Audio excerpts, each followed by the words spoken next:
Bueno, muy bien, muchas gracias por estar, Soledad, y los compañeros que nos vean en forma posterior con la clase grabada. Bueno, para el día de hoy vamos a trabajar entonces con esta segunda clase, con los conceptos relacionados con los módulos número 2 y los módulos número 3, ¿sí? Esta clase de costos y presupuestos. Ahí comparto el material. Bueno, muy bien. Ahí, ahí estamos. Perfecto. Costos y presupuestos. Entonces, vamos a comenzar con el desarrollo. Bueno, básicamente un sistema de costeo implica una técnica, ¿no? Una forma automatizada, lo más sistemática posible de vincular recursos con resultados, de vincular costos con los objetos de costos. Y en ese sentido, cuando hablamos de un sistema de costeo, tenemos que, en primer lugar, identificar qué vamos a medir y en función de eso vamos a identificar cuáles recursos van a tener una vinculación inequívoca, es decir, van a ser costos directos, y cuáles van a requerir algún tipo de criterio o asignación o base de asignación, diríamos, para establecer cuánto de esos costos indirectos corresponden a cada uno de los distintos objetos de costo. En ese sentido vamos a definir relaciones causa-efecto que las vamos a identificar en bases de asignación o de aplicación.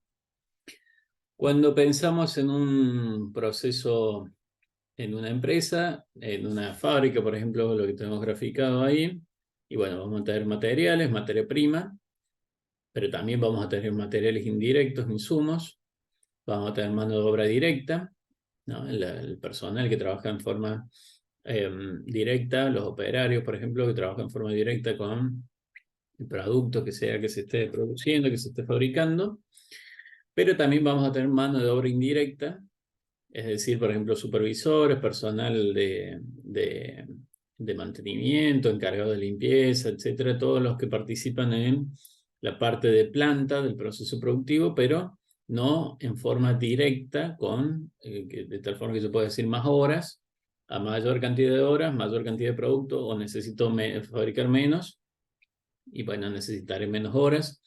En cambio, por ejemplo, un supervisor, bueno, trabajará, digamos, por objetivos de una forma totalmente distinta, no se hace ese cálculo, ¿no? En función de tantas horas, tanto producto. Y entonces tendremos insumos, materiales indirectos, mano de obra indirecta, y otros elementos de costos indirectos que utilizaremos, que serán todos los otros costos, todos los otros recursos normales y necesarios dentro del proceso productivo, que no sean ni materia prima ni mano de obra directa. Todo eso lo utilizaremos, por ejemplo, para lograr un trabajo particular. A medida que se va fabricando, está en proceso, cuando está terminado, está listo, almacenado en un depósito, por ejemplo, y hasta el momento en que se factura, en que se entrega al cliente, cuando lo entrego, ¿no? El cliente lo recibe, en ese momento lo facturo y dejo de tener un bien en la empresa y paso a tener un costo, el costo de la venta, de la facturación realizada, para lo cual tengo que previamente haber identificado cuáles fueron los costos, ¿no? Eso lo hemos visto ya previamente en los dos módulos anteriores, el módulo 1 y módulo número 2, bastante, digamos, claramente desarrollado cada uno de esos conceptos, lo que definíamos como el estado de costos, ¿ok? Bien. Entonces, en un sistema de costeo tendremos costos directos y costos indirectos, entendiendo que también podríamos llegar a tener una situación en la cual no solo tengamos un sistema de costeo, digamos, tal como el que está graficado allí, ¿no? El de la izquierda, sino que podamos armar grupos de costos con relaciones causa-efecto, es decir, voy a ir agrupando determinada cantidad de recursos. Serán recursos directos, ¿no? Tendré, por ejemplo, determinado grupo de materiales, tendré la mano de obra directa, por ejemplo, serán los costos directos, y eso tiene una relación inequívoca con el objeto de costos. En cambio, tendré algunos elementos que los podré agrupar en función de relaciones causa-efecto a partir de identificarlos con un criterio o base de asignación. Esa base de asignación podrá ser definida, digamos, buscando la mejor forma de identificar de cómo se vinculan esos costos, ese grupo de costos, con el objeto costos, y analizando en función de qué es que esos costos pueden tener una relación. Por ejemplo, podríamos pensar que puede haber algún grupo de costos que esté vinculado con la cantidad de metros cuadrados de la planta.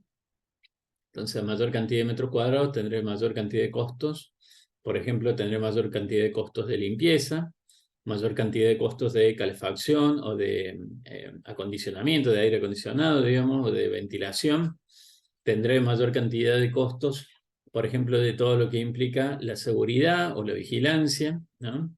Tendré mayor cantidad de costos, por ejemplo, de que deberé pagar mayor impuesto, un impuesto inmobiliario mayor mientras mayor cantidad de metros cuadrados tenga, mayor será el impuesto. Bueno, hay una relación causa-efecto, por ejemplo, con esa base. Ahora puede ser que hayan otros costos que estén en función de otras variables. Por ejemplo, podría tener algún grupo de costos que estén relacionados con la cantidad de compras o de órdenes de compra realizadas, o podré tener otros que estén vinculados con la cantidad de empleados que trabajan. Entonces, por ejemplo, no sé, decir cantidad de empleados que trabajan y tendré mayor cantidad de costos de comedor, ¿no? De uso de agua potable, ¿no? Entonces, si compro dispensers, bidones de agua, ¿no? Mientras mayor cantidad de empleados, mayor cantidad de agua se consumirá. Bueno, en fin, habrán una serie de elementos, ¿no? Mayor cantidad de café, mate, lo que sea, digamos, que la empresa compre y ponga a disposición de los empleados, habrá una relación, digamos, ¿no? Entonces, ir identificando grupos de costos, ¿no? En función de determinadas variables y vinculándolos con los objetos de costos. Eso es lo que se denomina un refinamiento del sistema de costeo. Por ejemplo, puedo pensar una consultora donde, bueno, esto es una consultora donde trabajamos 5 personas, realizamos asesoramiento a clientes, ¿no? Consultorías, por ejemplo, en costos, y podríamos pensar que el asesoramiento que brindamos tiene una relación directa, por ejemplo, con la cantidad de horas que trabajamos. Por ejemplo, tenemos disponibles por mes una determinada cantidad de horas. Cada uno, por ejemplo, trabaja, no sé, 200, podría trabajar 200 horas por mes. Entonces, si cada uno podría trabajar 200 horas por mes y somos 5, entonces podríamos trabajar unas 1000 horas por mes, ¿no? Que es básicamente lo que nos dice aquí. Unas 1000 horas por mes tenemos disponibles, ¿ok? 5 personas por 200 horas cada una por mes. Y supongamos, vamos a poner unos valores un poco fuera de, ¿no? Un poco viejos, ¿ok? Entonces vamos a suponer que tenemos dos perfiles con consultores con más experiencia que cobran 100 pesos la hora, tienen un costo de 100 pesos la hora. Consultores más jóvenes con menos experiencia que cobran 60 pesos la hora, ¿ok? Entonces, suponemos que hacemos un diagnóstico para un cliente y vemos que una consultoría, un trabajo, nos va a requerir 50 horas de asesoramiento de un consultor con más experiencia y 100 horas de consultores con menos experiencia, ¿no? Y a su vez, supongamos que yo tengo un costo común, que será el costo, por ejemplo, de la oficina, la sala de reuniones, bueno, el lugar de trabajo donde nos reunimos los consultores y tenemos las computadoras, y etcétera. El espacio de trabajo, que tiene un costo por mes de 50.000 pesos, ¿no? Son valores viejos, como dije, ¿no? Pero no. Entonces, tengo un total de costos indirectos de 50.000, y los costos directos serán los relacionados con las horas de trabajo. Entonces, si tomo el total de costos indirectos del mes de 50.000 y lo divido por la cantidad de horas disponibles que tenemos por mes, recordemos que eran 1000 horas, 5 personas, 200 horas por mes, con lo cual me dará que por hora tendré de costo indirecto, asignaré, tomando como criterio, como base de asignación las horas de trabajo profesional, 50 pesos por hora. Entonces, si dijimos que voy a necesitar para este cliente en particular, para una cotización de un trabajo, 50 horas de un consultor de más antigüedad, a 100 pesos la hora, y bueno, tendrá un costo directo, ¿no? De mano de obra directa, sería de horas profesionales, diríamos nosotros, de 5.000 pesos de perfil con más experiencia. 100 horas necesito de un perfil con menos experiencia que le tiene un costo de 60 pesos la hora y serán 6.000 pesos, con lo cual de costo directo tendrá 11.000 pesos. Y de costo indirecto dijimos que iba a asignar 50 pesos por hora, con lo cual si el total de horas es de 150, 50 del senior, del que tiene más experiencia, y 100 del más joven, del que tiene menos experiencia, el junior, entonces serán 150 horas a 50 pesos, son 7.500 pesos de costo indirecto. Con lo cual el costo total del asesoramiento será de 18.500 pesos.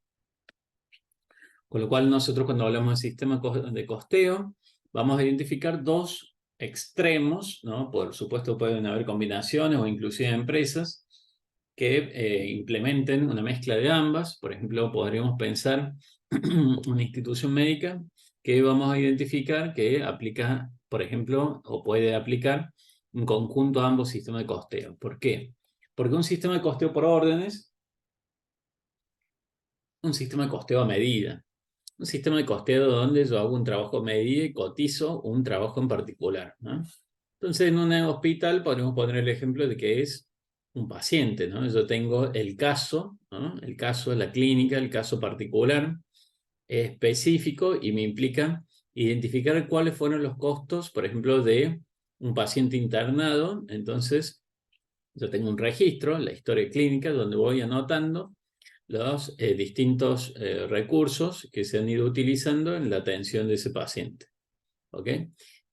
Lo mismo podríamos pensar, por ejemplo, no sé, en un trabajo hecho a medida. Por ejemplo, cotizo un trabajo de muebles a medida para un hotel, o puedo pensar en una empresa constructora que hace un diseño de una vivienda en particular o de un plan de viviendas, ¿no? El plan, por más que sea de 100 casas iguales, yo voy a cotizar el plan, ¿ok? La orden, o por ejemplo la edición de un libro donde tendré, qué sé yo, 1.000 libros, que son iguales los 1.000 libros, pero yo cotizo la edición. Es decir, una edición de 1.000 libros y yo cotizaré cuánto me cuesta. O por ejemplo, la cotización de, no sé, una licitación internacional de un puente. Bueno, es establecer el cálculo de costo específico para ese objeto de costo, para esa orden.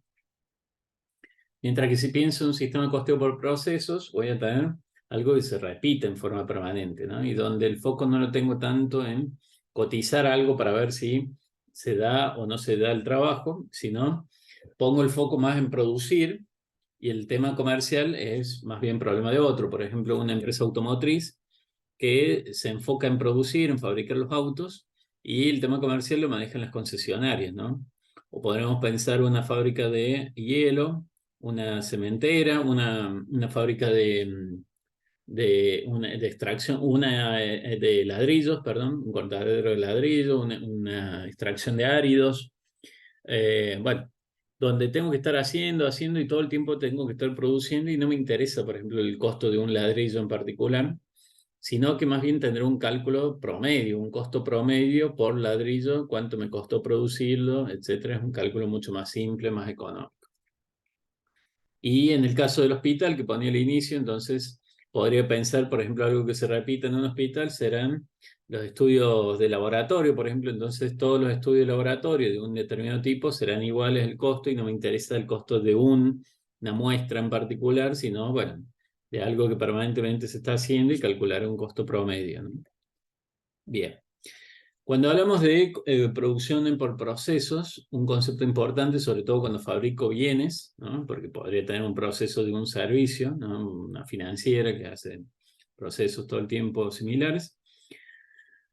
O el caso de producción equivalente implica que yo empiezo con un determinado material y a medida que lo voy produciendo voy teniendo un grado de avance, ¿no? Un grado de avance para cada uno de los distintos elementos del costo, ¿ok? Entonces, por ejemplo, miraré, no sé, tengo una fábrica de muebles y hago un relevamiento, hago un inventario, supongamos a fin de mes, ahora que fue hace poco a fin de mes. Entonces hice un inventario a fin de mes y digo, bueno, ¿cuánta madera me quedó? Materia prima, ¿no? Existencia de materia prima, stock, inventario. Bien. ¿Qué más tengo? Tengo otros insumos, es decir, otros materiales que son indirectos, como puede ser algún clavo, algún remache pop, cosas, digamos, lijas, ¿no? Bien. ¿Y qué más tengo? Y bueno, y tengo acá una serie de mesas que ya están terminadas, pero que aún no las pude vender. O que están terminadas, pero aún no las pude entregar al cliente. Entonces todavía no las pude facturar. Entonces, producto terminado que tengo almacenado. Muy bien. ¿Y qué más tengo? Y tengo mesas que me agarró el inventario a medio hacer, porque hacer una mesa me lleva unos cuantos días, me lleva una semana, por ejemplo, empiezo el lunes, termino el viernes. Entonces hice el inventario el miércoles y entonces estaba a medio hacer. Tenía un 50% de grado de avance, por ejemplo, de mano de obra y costo indirecto, pero capaz que la madera ya estaba todo incorporado, entonces el materia prima estaba al 100 y costo de conversión estaba al 50. Ese grado de avance es en relación al costo total del producto terminado, ¿no? Bien.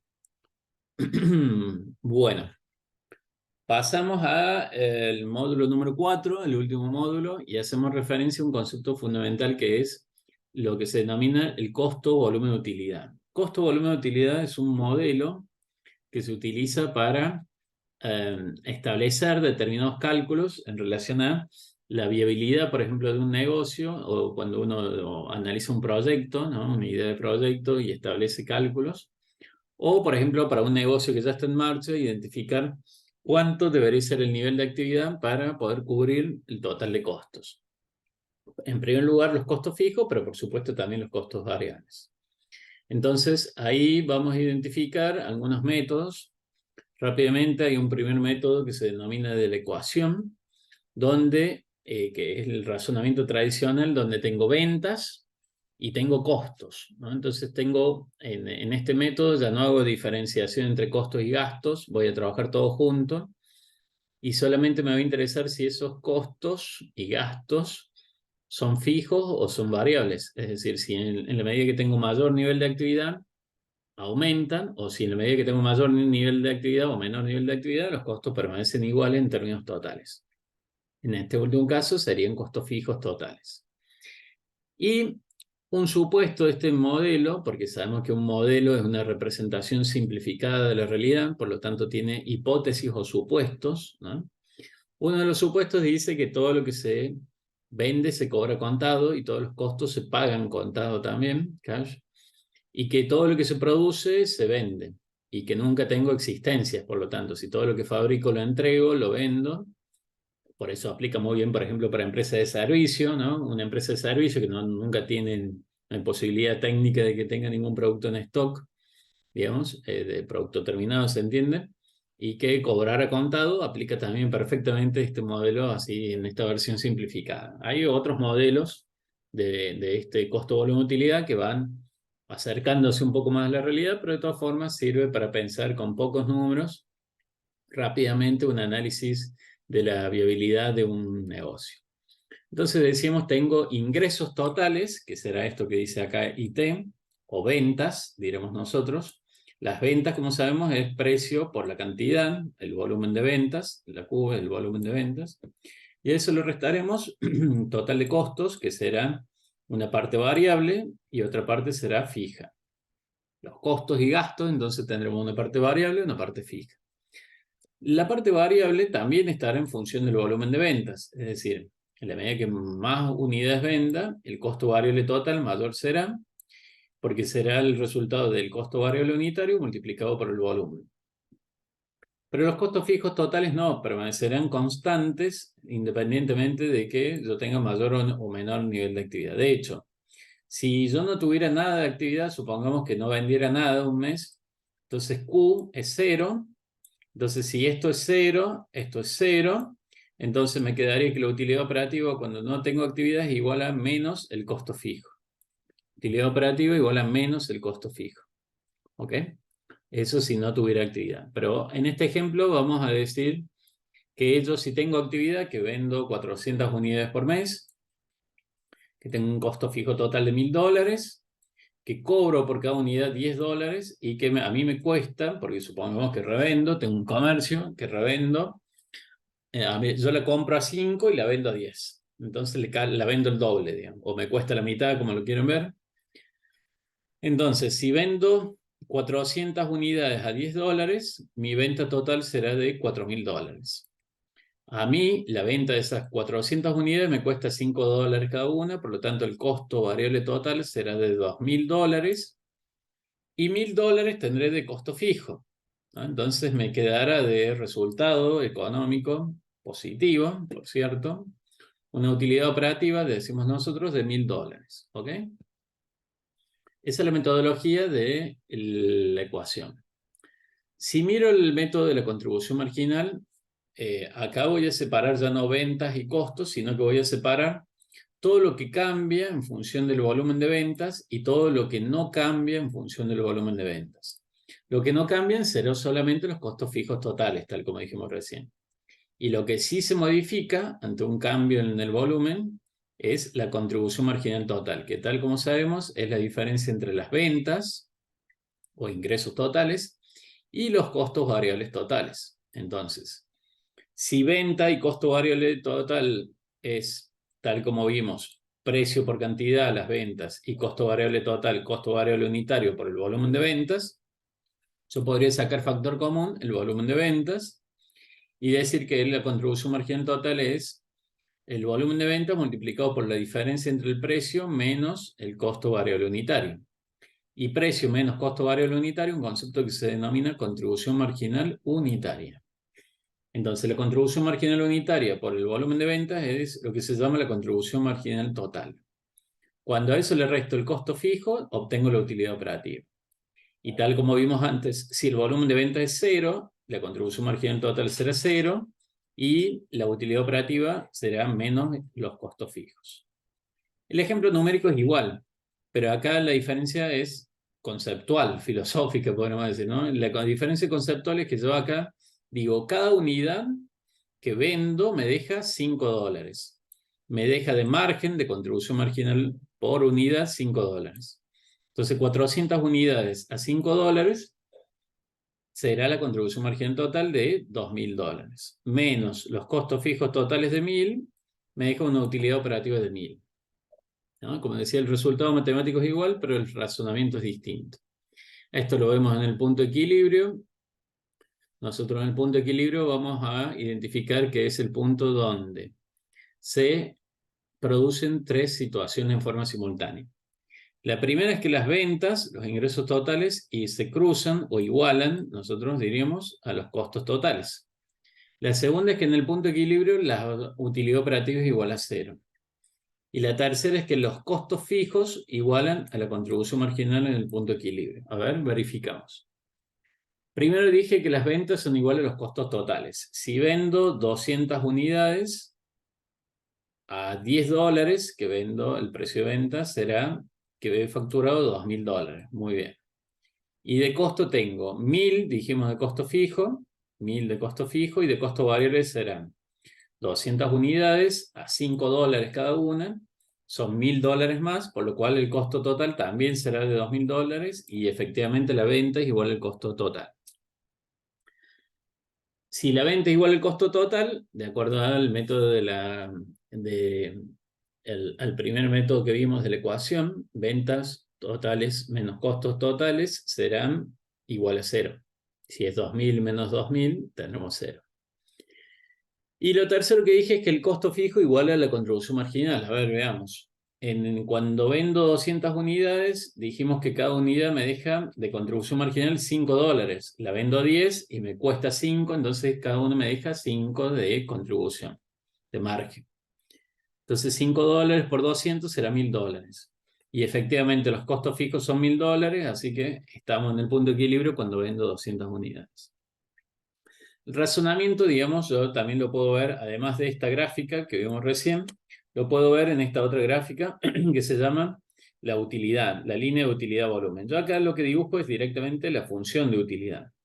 La función de utilidad es una recta, ¿no? Una recta que empieza cuando no vendo nada. Dijimos, cuando no vendo nada, tendré $1.000, pero de hecho menos $1.000 de costo fijo, ¿ok?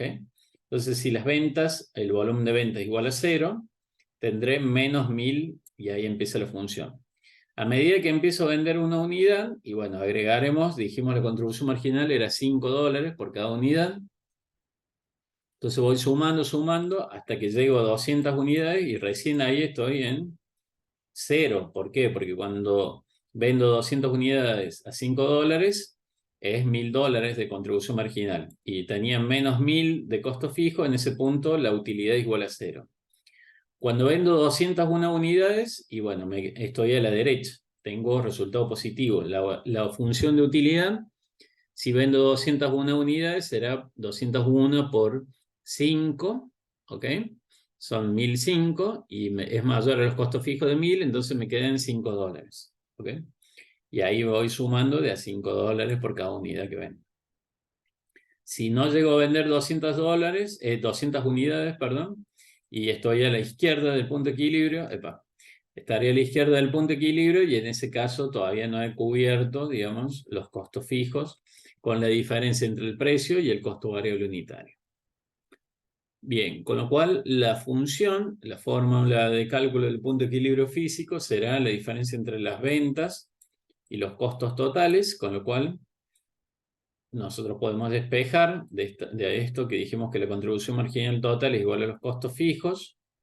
Contribución marginal total es la diferencia del precio menos el costo variable unitario por el volumen de ventas, igual a los costos fijos. Entonces, me dejo costos fijos, yo quiero despejar el volumen, entonces esto que está todo multiplicando pasa para el otro lado dividiendo, y esto que es precio menos costo variable unitario se llama contribución marginal unitaria. Y ahí está. Entonces la fórmula es costo fijo total sobre contribución marginal unitaria. Por ejemplo, nosotros decíamos, el costo fijo total es de $1000, el precio es de $10 y me cuesta de costo variable unitario $5. Entonces, 1000 sobre 5 son sobre 5 por unidad, digamos. Simplifico dólares con dólares y me queda un resultado en unidades, 200 unidades. Muy bien. Y podría despejar también el precio y el costo variable unitario. De hecho, yo podría decir el costo fijo total sobre el volumen de ventas es lo que se llama el costo fijo unitario, más el costo variable unitario en la situación de equilibrio donde no tengo ganancia, se produce esto. El precio solamente cubre costos, costo fijo unitario y costo variable unitario. Es decir, por cada unidad, con el precio solo cubro el total de costos por unidad, pero no me deja nada de margen de ganancia, no tengo utilidad, ¿no?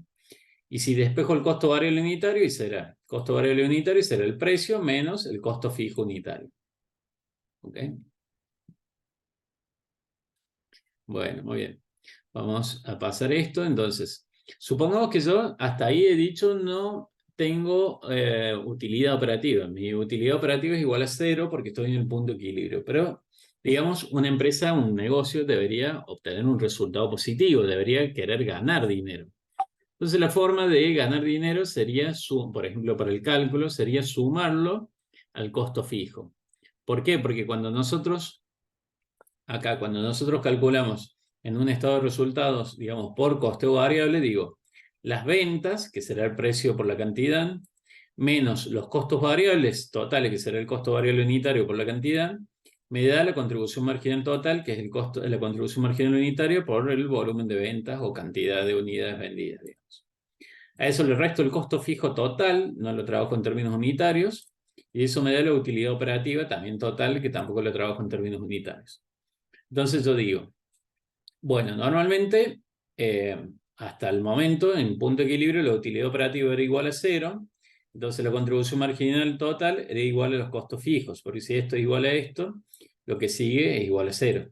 Pero yo quiero que me quede un resultado positivo, entonces para que esto sea mayor a cero, la contribución marginal total debe ser mayor a los costos fijos, ¿ok? Entonces, tiene que ser de tal número que yo, al sacarle a la contribución marginal total los costos fijos, me quede esto. Es decir, costos fijos más utilidad operativa tiene que ser igual a la contribución marginal total. Y eso es lo que estoy diciendo acá. Recordemos que la contribución marginal total es contribución marginal unitaria por el volumen de ventas.